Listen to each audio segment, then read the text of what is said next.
Hey everyone, welcome to another fountain pen review. Today we are going to check out this new series of fountain pens from BENU Pen that's called the Chameleon series.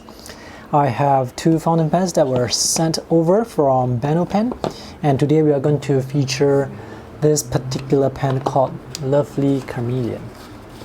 So this is their packaging.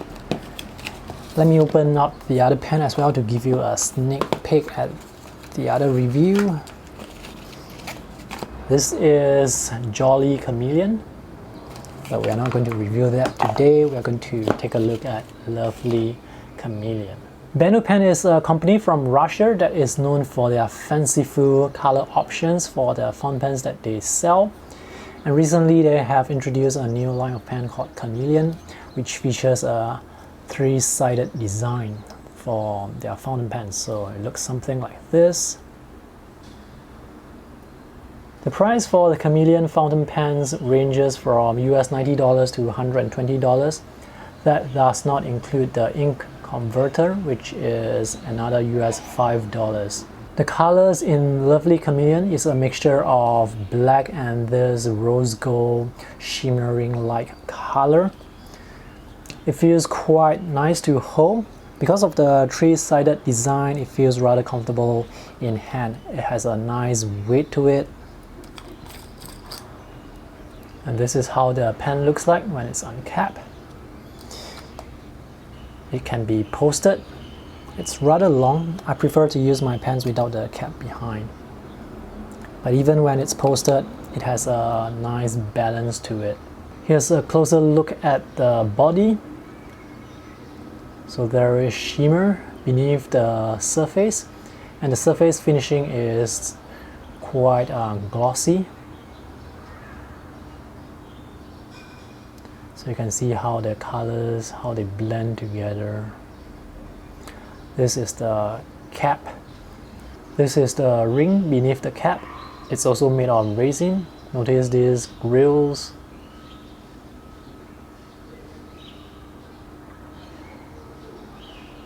And this is the body.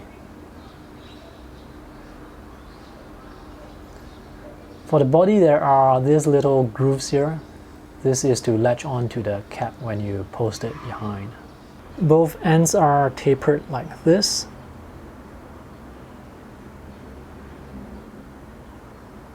Because of the three-sided design, you can put the fountain pen on the table and it will not roll around.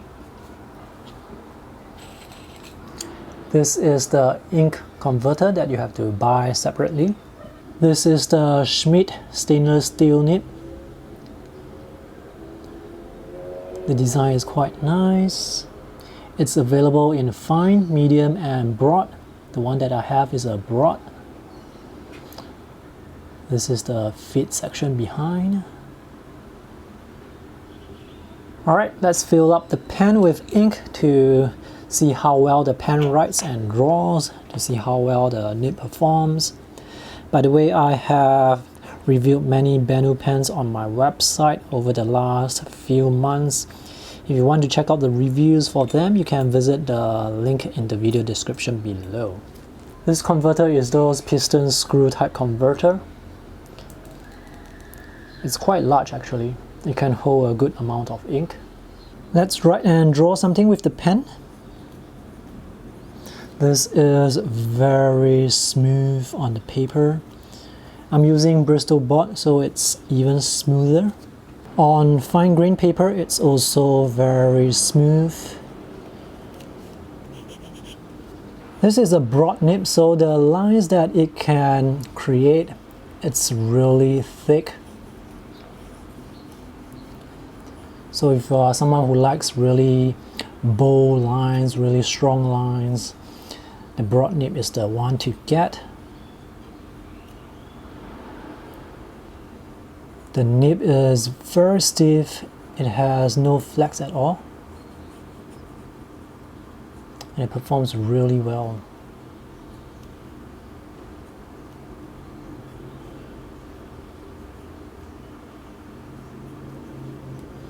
Let's see if I can get thinner lines by turning the nib on the other side.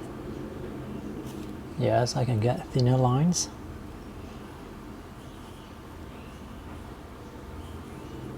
Let's try and use the thin lines to do some hatching.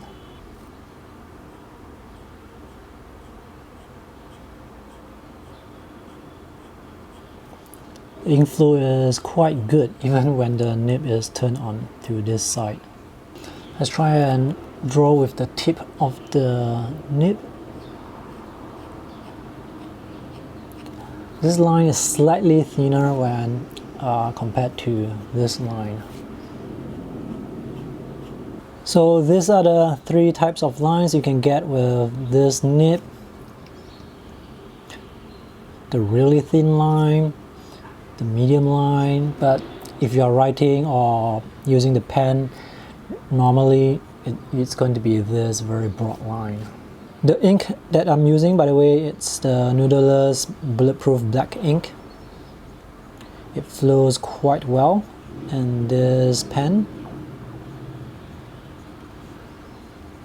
The main thing about a broad nib is the lines are thick, they use a lot of ink, and because of that, it takes some time for the ink to dry. Be careful not to touch the lines when they are still wet. Overall, the pen looks good. It writes well, the nib is very smooth, and with a design like this, it's definitely going to get your friends or anybody who looks at your pen, it's probably going to catch their attention. Now, this is not my favorite pen though, of the two Chameleon pens. I like this better because it has a lot of sparkling bits inside. Anyway, I'll review this in a separate video, so watch out for that video when it comes out. My only quibble with this pen is when the cap is on, the alignment here, it's not perfect. So you see it's not aligned perfectly. It should be something like this, but it's actually like this. And this happens with the other pen as well. There's also a slight misalignment here. It's just a minor issue, not a deal breaker. So that's all for my review today. If you have any questions, let me know in the comment section below. If you're interested to find out more details about the pen, or if you want to get one for yourself, you can visit the product link in the video description below. Thanks for watching. See you in the next video. Bye.